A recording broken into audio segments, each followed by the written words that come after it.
A paz do Senhor, aqui é o professor Marco Faleiro. Nós estamos na Logos, Ensino Superior de Teologia.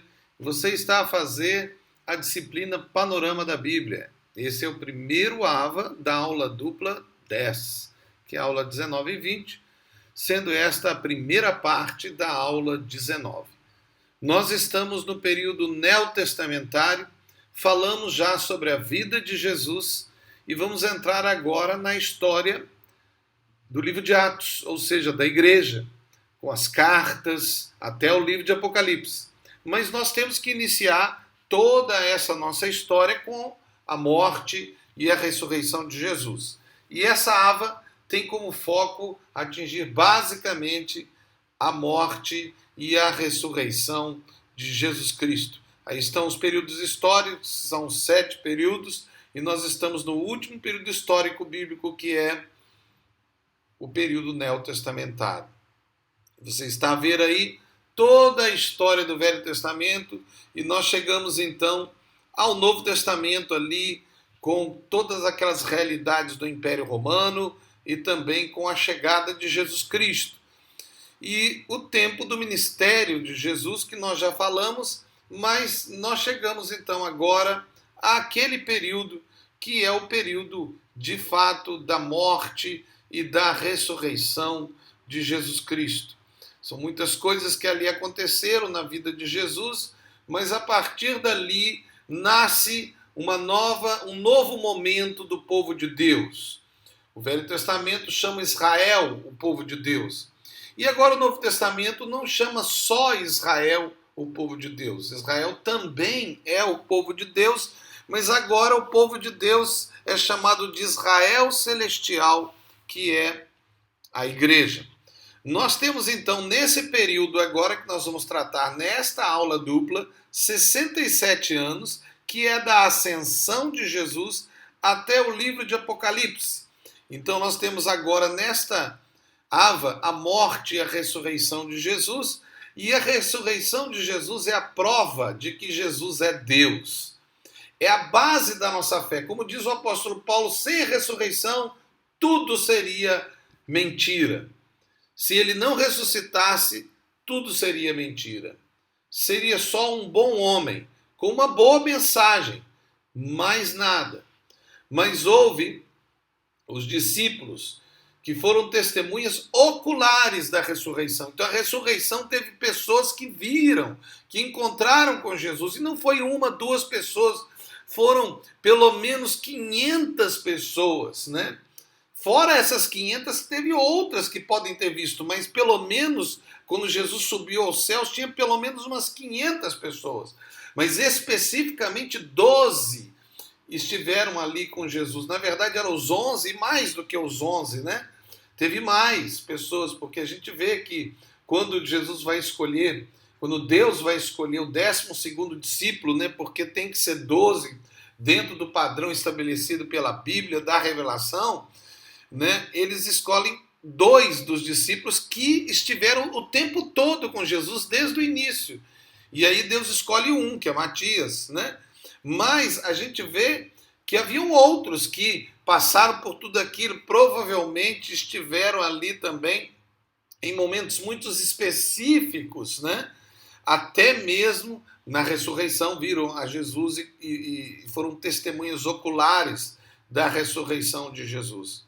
Aqui entramos na doutrina da cristologia. Não vai ser nosso caso aqui fazer uma análise doutrinária nem bíblica, apenas estamos relatando o fato, porque é um panorama da Bíblia, né? E nós vamos deixar isso para a disciplina da teologia sistemática, que trata as doutrinas, né?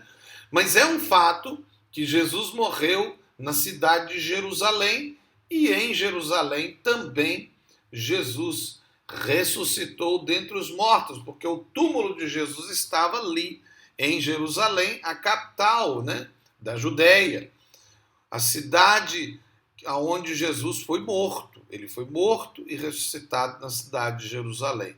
E ele estava ali com seus discípulos, e houve alguns fatos que aconteceram após a ressurreição de Cristo. Mas antes de eu falar desses fatos, que vai ser o próximo slide, eu gostaria só de enfatizar Jesus Cristo como revelação. Preste atenção. Se Jesus não tivesse vindo, nós nunca teríamos a percepção de praticamente nada. Nós ainda estaríamos sobre a sombra, como diz o apóstolo Paulo, do Velho Testamento, apenas vendo os títulos e os símbolos, sem ver de fato quem Deus é. Quando Jesus veio, nós vimos quem Deus é. Jesus é Deus.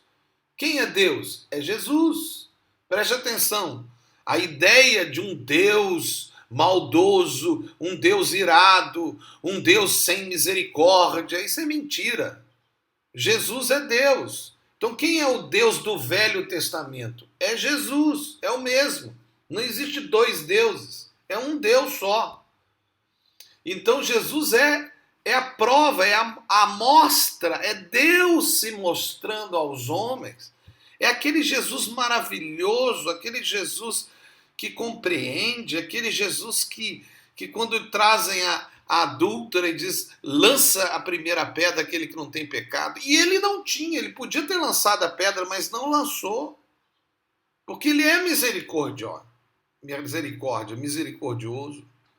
Então nós vemos aí a revelação de Deus em Jesus. E quando Jesus vem, aí está a prova de que existe uma trindade, porque ele fala do Pai e ele é outra pessoa. Ele não é o mesmo, não tem lógica ele falar, eu vou falar com o Pai, e o Pai ser ele. Não existe essa ideia unicista, né, de que Deus Pai e Deus Filho é a mesma pessoa. Não. Ele fala o Pai, ore ao Pai. O Pai e eu somos um, é outro. E agora Jesus fala de outro que viria, que é o Espírito Santo. Aí a prova da trindade. Só com Jesus dá para entender a doutrina da trindade, sem Jesus não dá. Assim como também Jesus é que comprovou a veracidade da inspiração da palavra de Deus, que é aquilo que nós chamamos de Bíblia. Veja, Jesus olhou para o Velho Testamento, que estava até traduzido no tempo dele, e falou, olha, o Velho Testamento é esse aí, ó, a lei e os profetas, os 39 livros nossos, ou os 24 que os judeus consideravam que são os 39 nossos. Aí o velho está fechado. Jesus disse, o velho é o velho, acabou. Não tem apócrifo. Os apócrifos não são a Bíblia. A Igreja Católica colocou lá, mas não é a Bíblia. Eles mesmos dizem que é o deuterocanônicos. Então veja, Jesus falou velho e velho. Agora, só ele, sendo Deus, tem autoridade para continuar a escrever. E ele dá autoridade aos 12. Até o último que morre, que é João. Quando João morreu, acabou. Ele falou, cara, acabou. Ele escreve lá na carta, na revelação dele, a profecia acabou. Isso aí vocês veem mais especificamente na disciplina que vocês já devem ter feito, que é a introdução à Bíblia, com a doutrina bibliologia. Mas veja, Jesus é a marca de toda a Bíblia.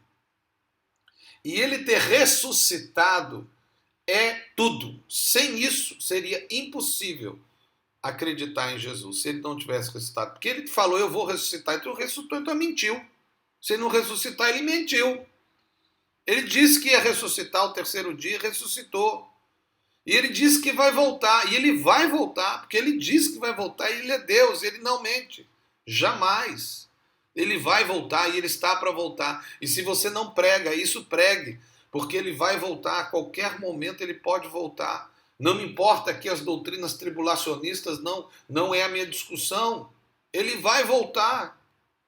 Mas veja aí, antes de nós terminarmos, os fatos que aconteceram naqueles 40 dias em que Jesus, após a sua ressurreição, ele fez. Primeiro, ele aparece a Maria Madalena no jardim do túmulo.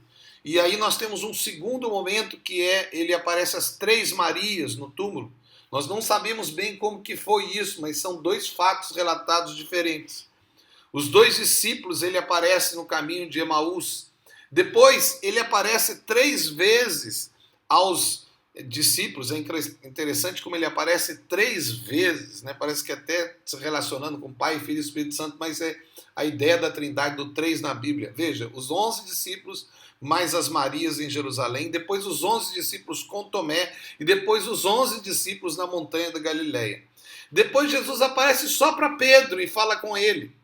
E aí tem uma outra aparição que é no Mar da Galileia e tem aquela questão da pesca maravilhosa e eles saem do barco e vão comer com Jesus.